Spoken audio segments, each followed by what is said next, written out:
चंद्र सहोदरिये नमः। श्रीं चतुर्भुजायै नमः। श्रीं चंद्ररूपायै नमः। श्रीं इंदिरायै नमः। श्रीं इंदुशीतलायै नमः। श्रीं पुष्ट्यै नमः। श्रीं शिवायै नमः। श्रीं शिवकर्यै नमः। श्रीं सत्यै नमः। श्रीं विमलायै नमः। श्रीं विश्वजनन्यै नमः। श्रीं तुष्ट्यै नमः। श्रीं दारिद्र्यनाशिन्यै नमः। श्रीं प्रीतिपुष्करिण्यै नमः। श्रीं श्रियै नमः। श्रीं भास्कर्यै नमः। श्रीं बिल्वनिलयायै नमः।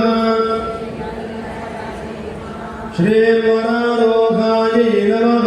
यशस्विन्यै नमः। श्रीं वसुन्धरायै नमः। श्रीं उदारांगायै नमः। श्रीं हरिण्यै नमः। श्रीं हेममालिन्यै नमः। श्रीं धनधान्यकर्यै नमः। श्रीं शुभप्रदायै नमः। श्रीं नृपवेश्मगतानन्दायै नमः। श्रीं वरलक्ष्म्यै नमः। श्रीं वसुप्रदायै नमः। श्रीं शुभायै नमः। श्रीं हिरण्यप्राकारायै नमः। श्रीं समुद्रतनयायै नमः। श्रीं जयायै नमः। श्रीं मंगलायै देव्यै नमः। श्रीं विष्णुवक्षस्थलस्थितायै नमः। श्रीपीठे सुरपूजिते शंखचक्रगदाहस्ते महालक्ष्मी नमोस्तुते।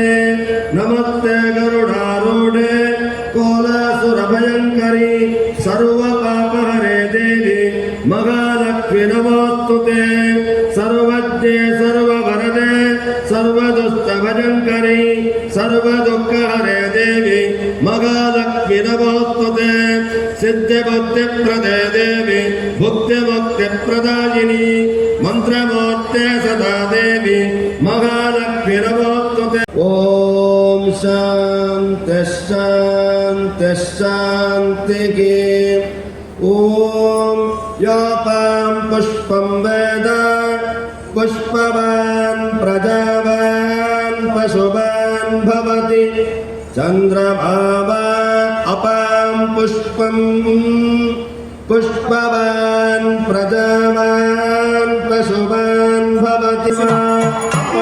आयतनम् आयतनवान् भवति। योऽप्येनायतनं वेद अपां आयतनम् आयतनवान् भवति। यत्संवत्सरस्यायतनं वेद आयतनवान् भवति। समस्ताः सुखिनो भवन्तु। भूयात् विश्वस्तमङ्गलं। गङ्गरभ्यो नमः। गङ्गणमते नमः। हस्तद्वयेन कमले धारयन्तीं कुलेनया आरुणो प्रदे लक्ष्मीं देवीं तजे शङ्खचक्रराय प्रदे वित्तप्रदे यशोमति आयुष्यप्रदे कीर्तिप्रदे श्रीप्रदे सर्वप्रदे शान्तिप्रदे महाभूते महाबले हं हां किं किं क्रीं क्रीं क्रीं क्रीं क्रीं महामाये नमः। ಈ ಪ್ರಕಾರ ಜಾನಸುಲಭವಾದಂತಹ ಮಹಾಲಕ್ಷ್ಮಿಯ ಉಚ್ಚಿನ ಕ್ಷೇತ್ರ ಸನ್ನಿಧಾನ ಶ್ರವಣ ನವರಾತ್ರಿಯ ಮಹೋತ್ಸವ ಕಾಲ ಆ ಮಹಾಜನ ಸಭಾ ಸಂಘದವರಿಂದ ಆ ದಕ್ಷಿಣ ಕನ್ನಡ ಮೊಗವೇರು ಮಹಾಸಮೂಹದಿಂದ ಹಾಗೆ ಆ ನೋಡೋಜ ಶಂಕರ್ ಅವರಿಂದ ಮುತುವರ್ಜಿಯಿಂದ ಮಹೋತ್ಸವದ ಶ್ರವಣೋತ್ಸವದ ಮಹೋತ್ಸವದ ಕಾಲ ಆ 8ನೇ ದಿವಸ ಆ ದುರ್ಗಾಷ್ಟಮಿ ಅಂತ ಪರಿಕಲ್ಪನೆ ಮಾಡಿಕೊಂಡು ಆ ತಾಯಿಯನ್ನು ಪೂಜಿಸಿ ಆ ತಾಯಿಯನ್ನು ಆರಾಧನೆ ಮಾಡಿದ್ದೇವೆ. ದುಃಖಂ ಗಮಯತಿ ದುರ್ಗಾ ಅಂತೇಳಿ ನಾವು ಆತ್ಮ ಜಾಗೃತ ಆಗಲಿಕ್ಕೆ ಆ ತಾಯಿಯನ್ನು 9 ದಿವಸ ಆರಾಧನೆ ಮಾಡಲಿಕ್ಕೆ ಹೇಳಿದ್ದಾರೆ. ನಮ್ಮ ಆತ್ಮದ ಉನ್ನತಿಗೋಸ್ಕರ ನಾವು ಆ ಆರಾಧನೆ ಮಾಡಲಿಕ್ಕೆ ಹೇಳಿದ್ದಾರೆ. ಈ ಶರೀರ ಎಂಬಂತಹದ್ದು ಯಾವಾಗ ಒಂದು ದಿವಸ ಬಿದ್ದು ಹೋಗ್ಲಿಕ್ಕೆ ಸಾಧ್ಯತೆ ಉಂಟು. ಇದು ಸಾಧನಾ ಶರೀರ, ಯಾತನಾ ಶರೀರ ಅಲ್ಲ.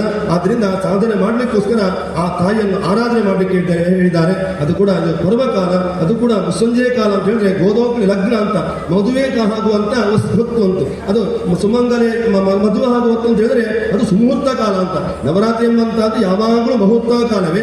ಅದು ಕೂಡ ಗೋಧೋಳಿ ಲಗ್ನ, ಅದು ಕೂಡ ನವರಾತ್ರಿ ಮಹಾಲಕ್ಷ್ಮಿಯ ಸನ್ನಿಧಾನ. ಇಲ್ಲಿಂದ ಆ ತಾಯಿಯ ಗರ್ಭಗುಡಿಗೆ ಆ ಮಂತ್ರ ಹೋಗಿ ಅದು ಮೇಲೆ ಆ ಕಲಶದಲ್ಲಿ ಅಮೃತ ಕಲಶದಲ್ಲಿ ಅದು ಪ್ರಸಾದ ಬರಿ ಅಂತ ಆ ತಾಯಿಗೆ ಮುಟ್ಟಿದಂತ ಹೇಳಿ ಶಾಸ್ತ್ರವಚನ. ಹಾಗೆ ಇವತ್ತು ಮಾಡಲ್ಪಟ್ಟಂತಹ ಸುಮಂಗಲಿಯನ್ನು ಪಡೆದುಕೊಂಡು ಆ ಕುಂಕುಮಾರ್ತಿಯನ್ನು ಆ ತಾಯಿ ಚಿತ್ತಕ್ಕೆ ಸೆಗೆದುಕೊಂಡು ಹಾಗೆ ಕರ್ತೋಕ್ತ ಪೂಜೆಯನ್ನು ಕೂಡ ಸಂತೋಷದಿಂದ ಸ್ವೀಕಾರ ಮಾಡಬೇಕು. ಇಷ್ಟದೊಳಗಾದಂತಹ ಮಹಾಪೂಜೆ ಮಹೋತ್ಸವಗಳನ್ನು ಸಂತೋಷ ಸ್ವೀಕಾರ ಮಾಡಿ ಮುಂದಕ್ಕಾಗುವಂತಹ ಕರ್ತವ್ಯವನ್ನು ಕೂಡ ಯಜಮಾನರಲ್ಲಿ ಹಾಗೆ ಸದ್ಭತರಲ್ಲಿ ಆ ತಾಯಿಯೇ ಮಾಡಿಸುವ ಮೂಲಕವಾಗಿ ಲೋಕಕ್ಕೆ ಮಂಗಳವನ್ನು ಉಂಟು ಮಾಡಬೇಕು ಅಂತೇಳಿ ಎಲ್ಲರದ್ದುಕೊಂಡ ಆಯಾ ದಿವ್ಯ ಚರಣಾರ್ವದಲ್ಲಿ ಪ್ರಾರ್ಥನೆಗೊಳ್ಳುವ. ದುರ್ಗಾರೋಪಣೆ, ಕುಮಾರರೂಪಣೆ, ಆರ್ಯಾರೋಪಣೆ, ಮಾಯಾರೋಪಣೆ, ಉತ್ಸವಾಸಿ ಯಾಗಭಕ್ತಗಾಣಿ, ಸರ್ವಮಂತ್ರ ವ್ಯಾಪಿನಿ, ಸರ್ವ ಕರ್ಮ ಫಲದಾಯಿನಿ, ಸರ್ವ ಕ್ರಿಯಾವರ್ತಿನಿ, ಸರ್ವ ದೋಷವರ್ಧಿನಿ, ಸರ್ವ ವರದಾಯಿನಿ ಭಗವತಿ ಪ್ರಸಾದ ಮಾಪಾದಯತು. ಶ್ರೀ ಮಹಾಲಕ್ಷ್ಮೀ ನಮಃ ಪ್ರಾರ್ಥನಾಂ ಸಮರ್ಪಯಾಮಿ. ಗೋವಿಂದಾನ್ಯ ಗೋವಿಂದ.